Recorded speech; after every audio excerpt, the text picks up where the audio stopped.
Our job begins where most advisors stop. Saving money is great, but how do you spend it without risk in retirement? Welcome to Every Day is Saturday with Brad Gotto and Matt Stahl, partners and private wealth managers at Fiat Wealth Management. In this podcast, we aim to broaden your knowledge about the financial world we live in today and make the boring and complex financial decisions fun, informative, and educational. Join us on this journey where Brad and Matt will explore different strategies on how to spend your money without guilt and have peace of mind knowing you are spending it the optimal way in retirement. Hello, everybody. Welcome to Every Day is Saturday. I am Matt Stahl, along with my partner, Brad Gotto, and we're excited to be back for another episode.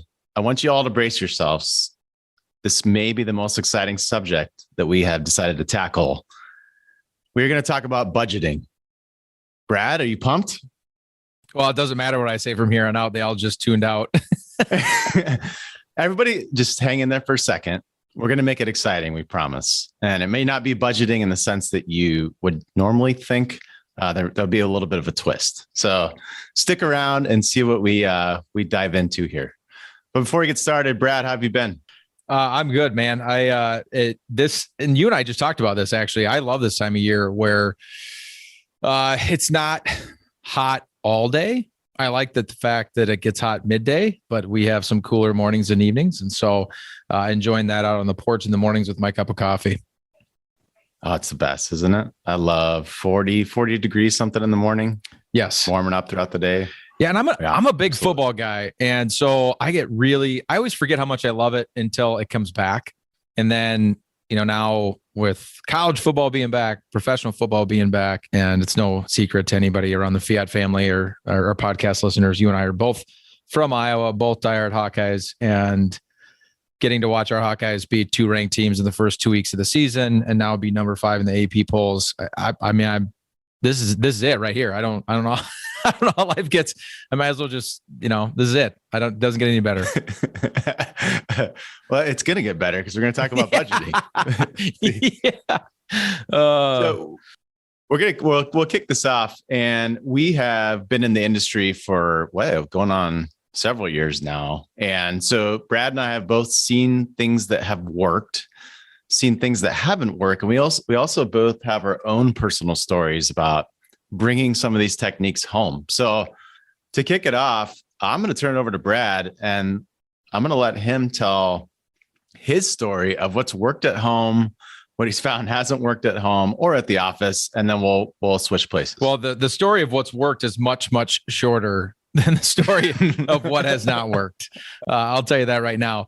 I mean, everybody that's married knows that being married and trying to figure out finances together is tough, because very rarely are you and your spouse on the same page about all the things that money should be spent on. And it's no different in my household than it is anybody else's. My wife's biggest points I will say, just for the listeners, for a little bit of fun, the biggest point of contention when it comes to month-to-month budgeting in my house is clothing. But what's interesting about it is it's not what you would expect. It's not what you think. It's not me being frustrated with my wife and all the money she spends on clothes. It's the opposite. And so I have to eat crow on that one. But we've been through a lot, and obviously your day-to-day financial, how comfortable you are relative to the income coming in and lifestyle has a lot to do with how you choose to budget. And so Christy and I have actually done everything from the envelope system, which, if you're unfamiliar, you literally build out an exact budget for every kind of line item in your life, whether that's cable TV or that's gas for the month or that's groceries for the month or whatever it is. And you build out a line item, amount for each one of those things. And let's just say it's $100 a month for groceries, which we don't know, you'd almost starve these days, but just for ease of conversation, then you put that $100 of cash in an envelope. And so at the beginning of every month, Matt, imagine this: I'm going to the bank, and I got my spreadsheet of everything I need, how much cash I need, and how much, kind of the breakdown of the bills, right, to go into each one of these envelopes, right? Because some envelopes it's like $75, some envelopes it's $300, some $67 for this. And then you pay for everything in cash, because the idea or concept is pretty simple, right? You can't spend cash you don't have, first and foremost. Second of all, it brings you intimately involved with every transaction, right? Because the idea of living on credit or a credit card or Apple Pay now these days, or just Amazon, all you got to do is click one button and stuff show up here. It kind of disconnects you from the purchase and from the financial aspect of it. So this is meant to, in a very tactical way, get you into every transaction. There's a lot of studies that have been done around how much less money you'll spend if you actually have to physically give the money away, right? Like instead of like swiping your card for $75, you have to give I'm a financial advisor, 3 20s, a 10 and a 5. That hurts a lot more than swiping a card does. And so I'd go to the bank at the beginning of every month and take out all this money. And I always felt like they were judging me, like they thought maybe I was like a drug dealer or something, because I'm taking out all this cash. I have very specific breakdowns of the bill structure that I need. Like I need this many 20s, this many 10s, this many 5s. Then we put it in the envelopes, and the idea is, of course, when the money's gone out of that envelope, you're just done spending money on that thing. And so if it's an envelope for entertainment or, just fun and things like that, that just really, so I've done everything from that to having no budget and just kind of ad hoc, everything in between. And certain things work for my wife and I that probably don't work for other people. But now we're at a point, Matt, where everything kind of runs through one joint account, and we live on credit cards that get paid off every month. And those allow us to kind of track everything and keep, tabs on what's going on, what's going out. But I will tell you, I don't regret doing the envelope system, because it kind of brought us back to basics and helped us understand our spending habits. But I say this all the time in the office, Matt, there's no true freedom without boundaries. And in your budgeting, and we'll get to this more later, my wife, Christy, and I have found that to be more true than anything. So she kind of has her freedom to spend, a certain amount of money every month on whatever it is that she likes and she values. And so do I. And there's no judgment in that for us anymore. We don't nickel and dime everything that goes in and goes out. And so there's kind of family money for all intents and purposes. Then there's kind of her money, and then there's kind of my money. Everything's our money, but we like to have it in a way where we have some freedom to do the things that we want. I value different things than she does. So we've been all over the board, man. And some of it works and some of it doesn't. How about you and Katie? Yeah, similar experience where I've been in the unique position where, from go round number 1, when we broke off and started our own business, I've been running the budget at home and at the business at the same time. You'll often hear people talk about, someone who's in a position like a sales position where their spending patterns will match their income over time. I can tell from experience, that's a super easy pattern to fall into, especially for me. I guess maybe that's not the same for everybody, but I certainly found that. And very early on, this is going to take Brad and I back. What was this? 14 years ago when we put our budgeting system in place that we would share with clients. That's what it would have been. So there's still elements of that original budgeting system that you and I had shared with clients way back when. Just that most of it was to create peace of mind. So it was essentially taking any sort of paycheck that we would get and funneling it into one particular account, and then paying ourselves from that account. So we're kind of creating a barricade between us and our money, and creating some structure where when things were really good early on in the business years, we would still spend as though when things were just mediocre. So we didn't see that big fluctuation up and down. And that's one consistent pattern that we've seen stick around over time. I would actually say, if anything, I've become a little bit looser, which in our scenario is probably a healthy thing. Both of us value certain things more than others. Brad, as you know, I don't put much value in a vehicle. I have notoriously driven older vehicles, and some would argue on the verge of, being safe or not safe. But I, enjoy food a lot, and it's really important for me to know where that food comes from. So I feel like we need to give the listeners a little bit of context there, because that is funny. Because I would argue that in the 15, 16 years that I've known you, your favorite color for your car is rust. So my most recent vehicle, I love it. It's actually my dream car. So it's when I drove that car home to show Katie, my wife, she was very surprised to see that my dream car was a rusty Land Cruiser, old Land Cruiser. But you know what? It's a gem in the making, and I love it. So but for me, the food. So a big part of that has been our most effective conversations have started with what are our values personally, and then let's build the budget around that. And so there is creating some joint spending money together, and we set it at a specific amount, or we're paying ourselves. We do use credit cards to build up the miles, but the same sort of system. And then we will each have our own spending money to spend on things that we may not necessarily agree on.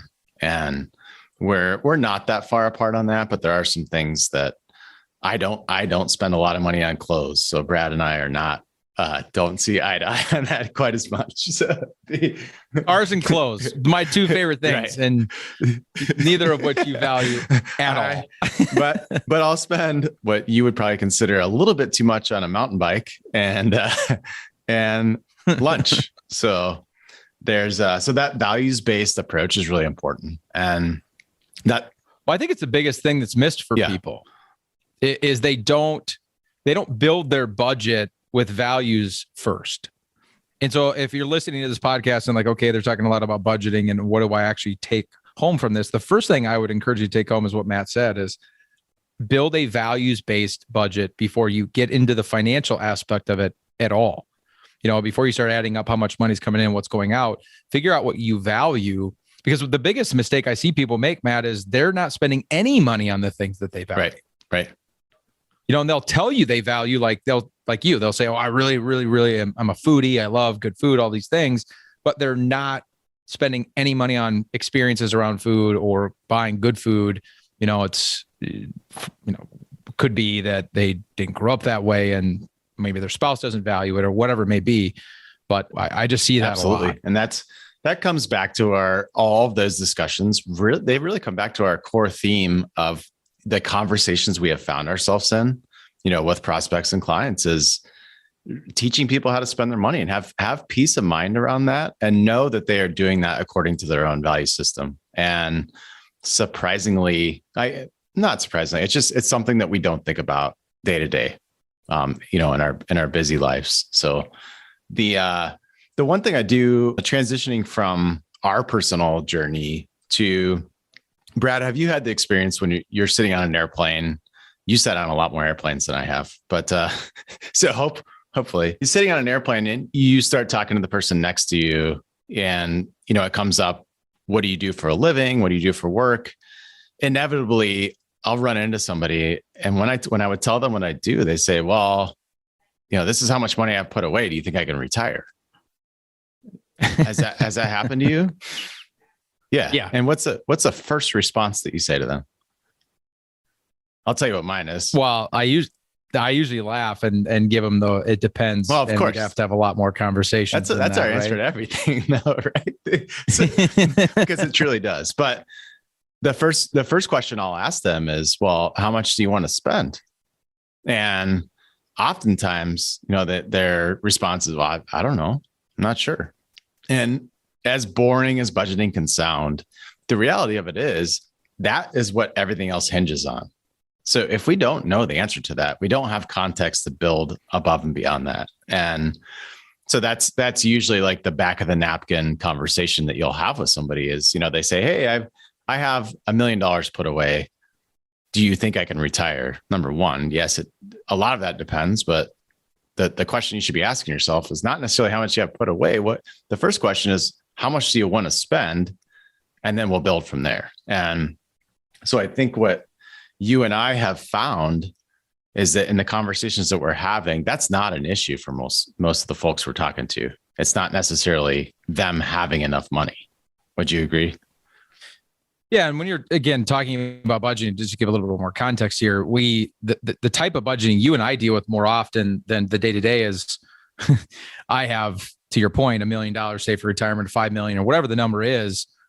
And how do I figure out how to spend that pile? It's not the day-to-day envelope system that I was dealing with this 30-year budget or more of how do I take a pile of money and turn it into a paycheck? And I go back to Matt, what I said before too. It's not even about how much you want to spend. It's most people don't know the answer to that question either.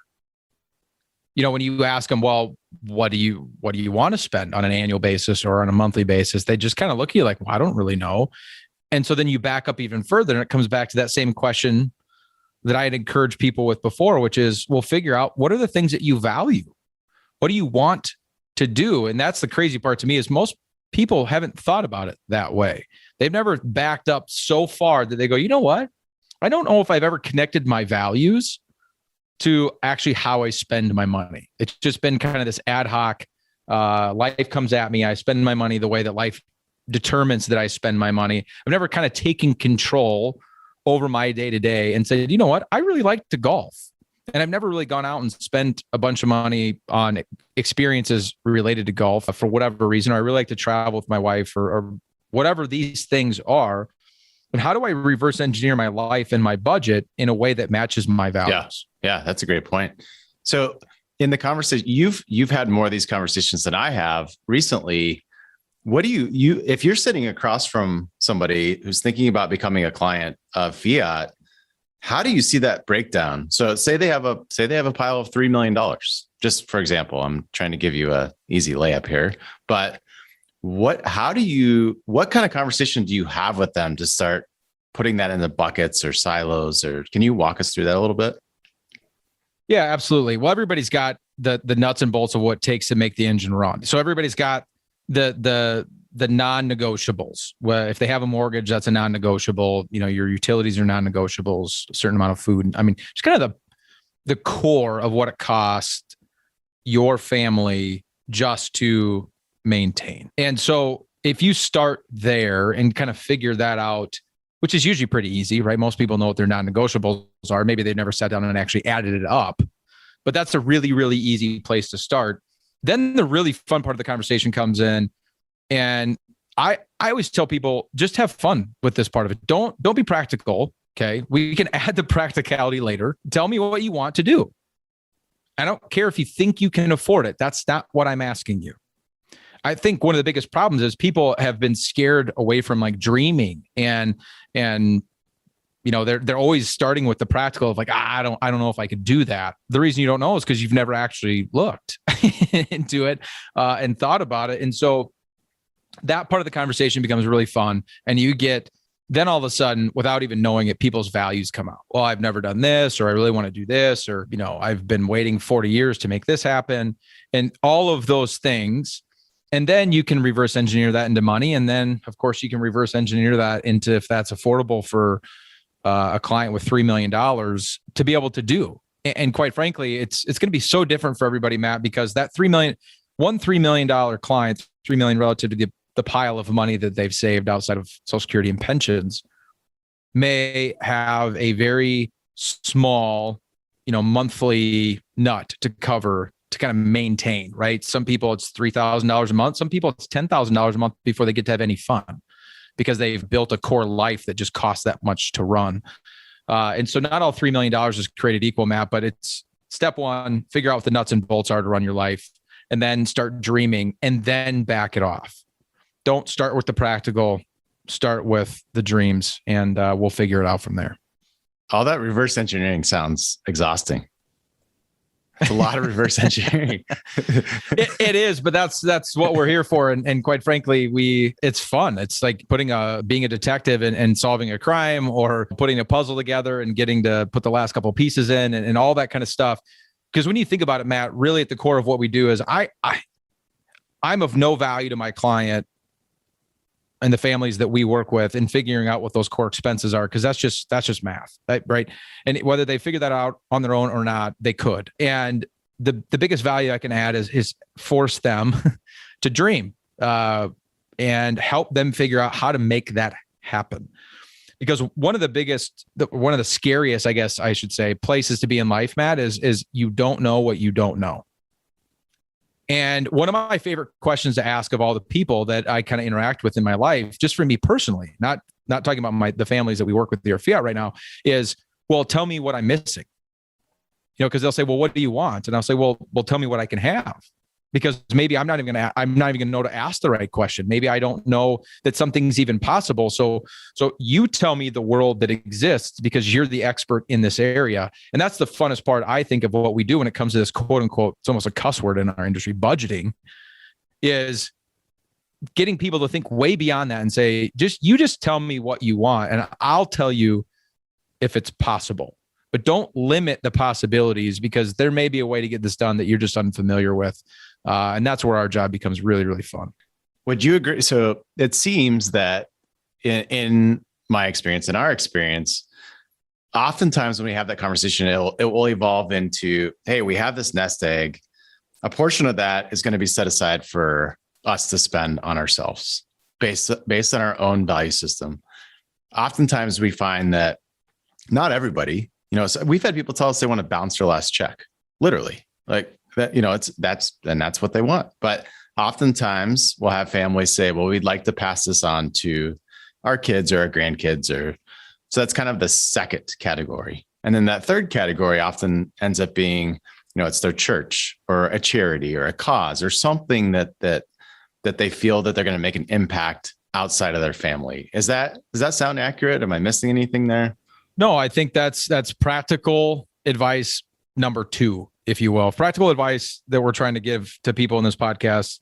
Like the first thing, or number 1, is this idea of beginning with the end in mind and building a values-based budget. Kind of step number 2 to that isn't just looking at it from the perspective of what can I spend on myself, but do you want to leave a legacy? And do you want to give any of that away, whether that's to a family or to a nonprofit, and then build that next layer of that dream out? If you were to pass away today or in 30 years or whenever, what do you want there? What do you want that financial legacy to look like to your family, if at all? Because your point, some people want to bounce that last check to the undertaker. Other people really have this desire to leave something to their loved ones and to their family, which is awesome. And so building out in your mind, in an ideal world, what you want to have happen. When I talked to Matt earlier about this idea that a lot of people don't know what they don't know. And so this beginning with your dreams and let us try to figure out if that's affordable. I'd say even more so in the giving area, this is even more true, where people really don't understand efficient ways to be able to give money, or ways you can add leverage to giving money, or just efficient ways to structure your overall budget, if you will, your retirement budget, to be able to do both. Spend money and have fun on the things that you want and the lifestyle that you desire in retirement, but then also be able to leave some sort of lasting legacy to family, friends, loved ones, charities, churches, whatever it is that you may want. I think that's an even more underserved, misunderstood, I guess is a better way to put it, area of the budgeting world. All right. So in the experience in working with clients, we follow this system. We follow these steps of, starting with the dreams, and then we kind of take over and we drill into that and figure out how we're going to partition this out into different areas.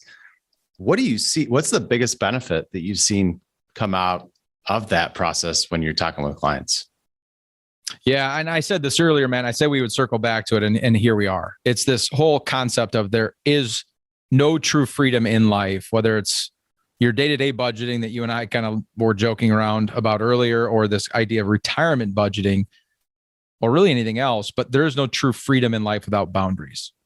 And I think the most rewarding part of what we do is that moment you're sitting with a family and you can almost visualize the weight being lifted off their shoulders, because they feel this freedom that they've not felt before. Once you can dial in this quote unquote budget for them in retirement, and having them understand that, now that we have these boundaries set up, I figured out what my values are. I've got kind of my true north. We're pointing our money in the directions of the things that I value, whether that's, again, on my fun and lifestyle, or me giving that away for somebody else's fun and lifestyle, or charitable causes. That weight that is lifted and the freedom that they have inside of the fences that have been built is by far the most rewarding thing that we have. And that's true of you and I who are still in our working years, and we're, whether you're a young married couple and having your first child, or you're retired and trying to figure out how to efficiently distribute your money back to yourself. This idea of budgeting, that is the most rewarding part of it. It's such a limiting thought process. People think of the word budget, Matt, and all they think of is this is such a, it's a constraint. It adds kind of pressure to your day-to-day. It's no fun. It adds all these boundaries, like I said before, that I just feel like are going to be negative to me, when in reality, what ends up happening is it gives you the freedom inside of the boundaries that you've set to never have to feel bad about. To your point, Matt, I love to spend, like you love to spend money on really good food. And if you've built a quote unquote budget for you and Katie that works inside of, you never have to feel bad about that because you've planned for it. And that as a practical matter to retirees, some of the funnest areas that I've seen it play out, Matt, are one, people taking vacations they didn't think they could afford because we worked that into the boundaries and they realized, gosh, I can't afford to do this. And even more so for me, selfishly, watching people be able to give wealth away. Because a lot of people don't give any of their wealth away while they're alive because they're so afraid that they don't have enough for themselves that it causes them to kind of hoard almost. When you build these boundaries and they realize, gosh, I guess I do have enough to do the things that I want to do. And there actually might be extra.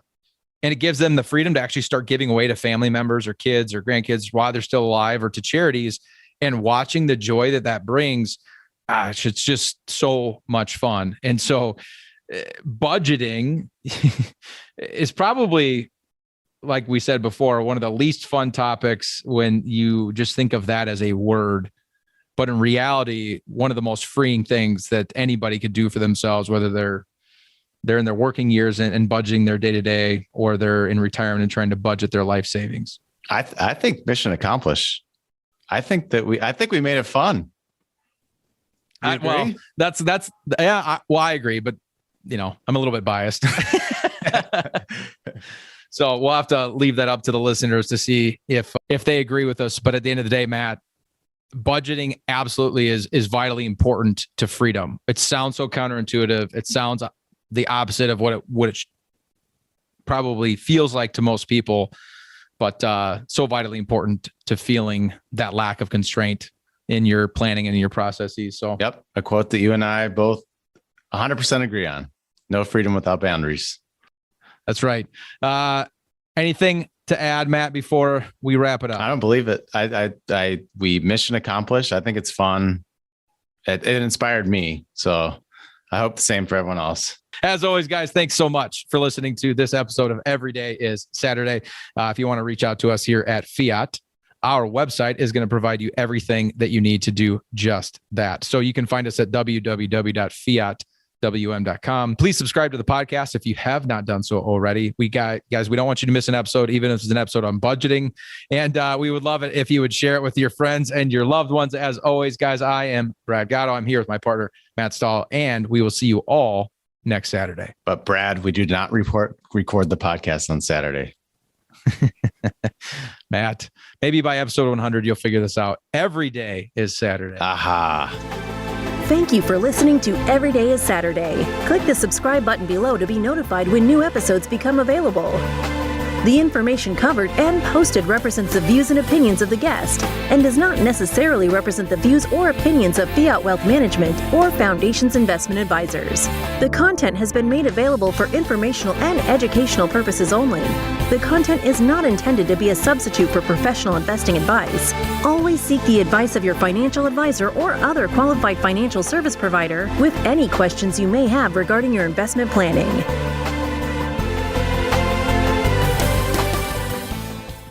Investment advisory services offered through Foundations Investment Advisors, LLC, an SEC-registered investment advisor.